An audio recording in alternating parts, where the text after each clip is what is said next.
Welcome to Echuca, the heart of Australia's river country and the gateway to the iconic mighty Murray River. Today, we'll explore the sights, sounds and tastes of this well-preserved inland port town, and we'll even sail aboard one of the iconic paddle steamers. Get a look at this. Look how big this thing is. This is mammoth. There's actually a sign here that tells us how big this log is. And regardless of how big these logs were, these buggies would be used to transport these logs to the sawmills and used for building homes and other purposes. Change of scenery today, ladies and gentlemen, and we are at an outpost here in Echuca in the state of Victoria. So Echuca used to have one of Australia's largest inland ports, and then they used to ferry goods along the Murray River, and then it used to get transported down into Melbourne. Today we're here to see this port and also take a paddle steamer on the Murray River.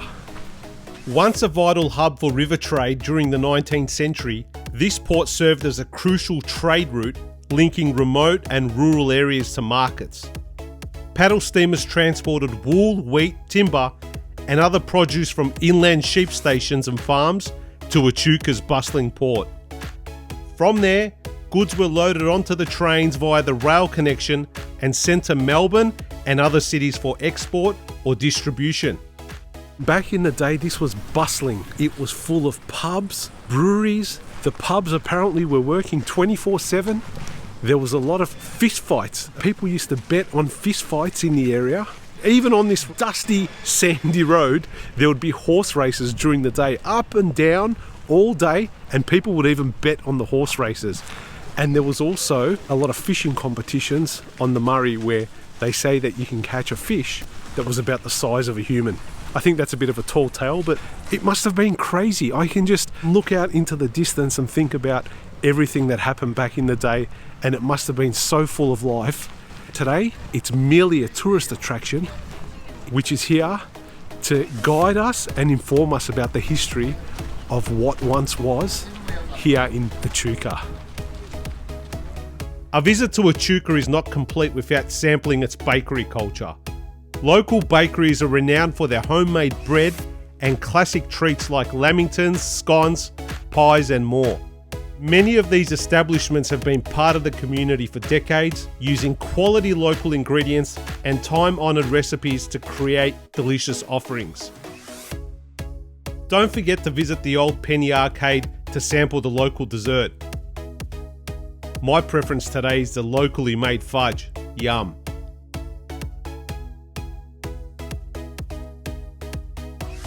Next up is the Echuca Discovery Centre to browse through the exhibitions and catch a glimpse of the old port and of course the Murray River. On display, you'll see everything from miniature and working models to historic signage, real-life tools that were once used, and even former parts of old ships. Interestingly, you'll also get to see where the state border is. All this time I thought the Murray River was the border, but it actually isn't. The river is administered and part of New South Wales, and the state border sits on the Victorian side. This is officially the border right here. Victoria, New South Wales. I'm in New South Wales. Now I'm in Victoria. Back to New South Wales. Behind me is the mighty Murray River. And it's not called mighty for no reason.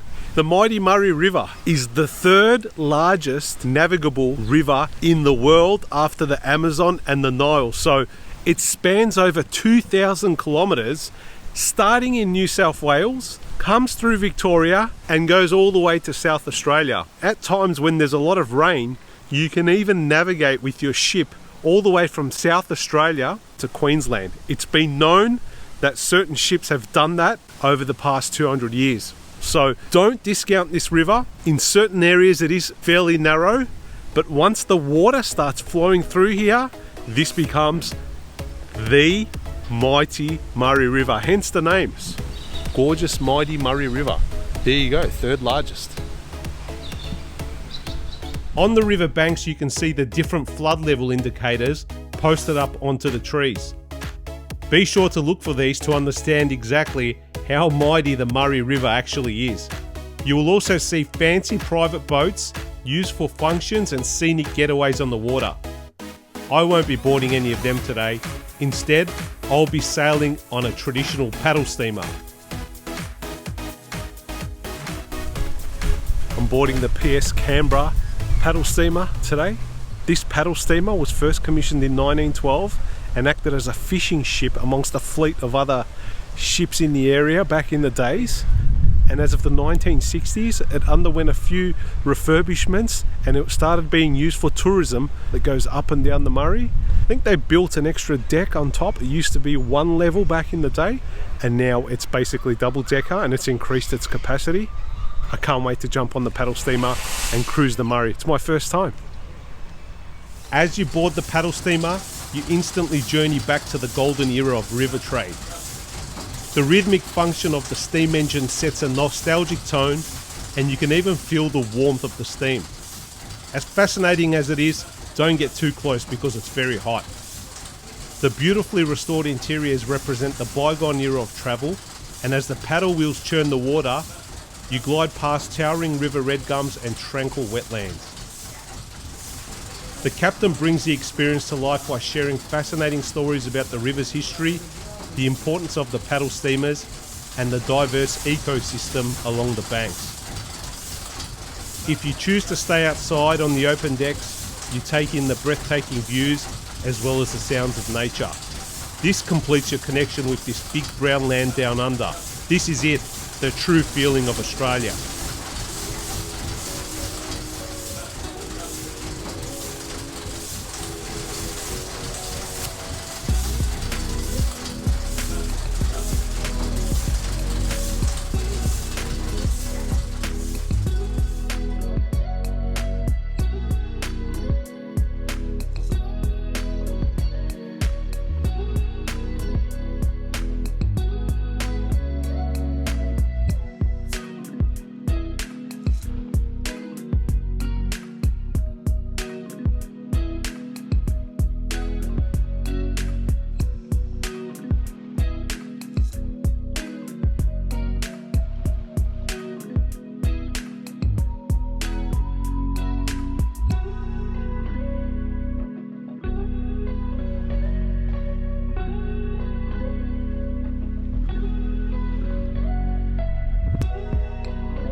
We just finished our ride on board the Canberra paddle steamer, which is right behind me, and it was a great trip.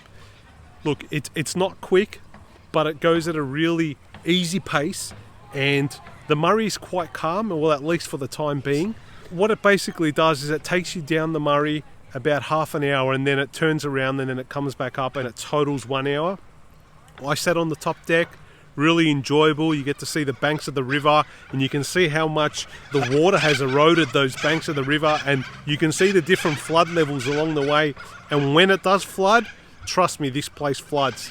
It's amazing to see how high the flood waters can get. $33 I paid to ride the Canberra paddle steamer. Well worth it. 1 hour ride is perfect. We did pick up some people from the other end and we brought them back down here. A lot of room on there. It was also good to go in there and see how the steam engine works on board the paddle steamer, so that was also exciting. It's been a great day so far.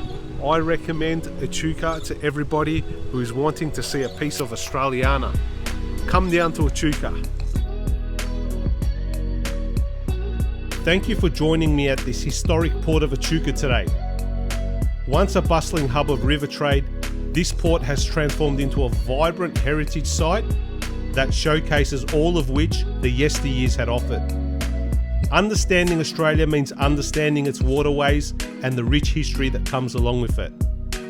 The journey throughout Victoria continues for me, And don't forget to subscribe to my channel for more adventures, and a big adios from your friend, the Hassmeister.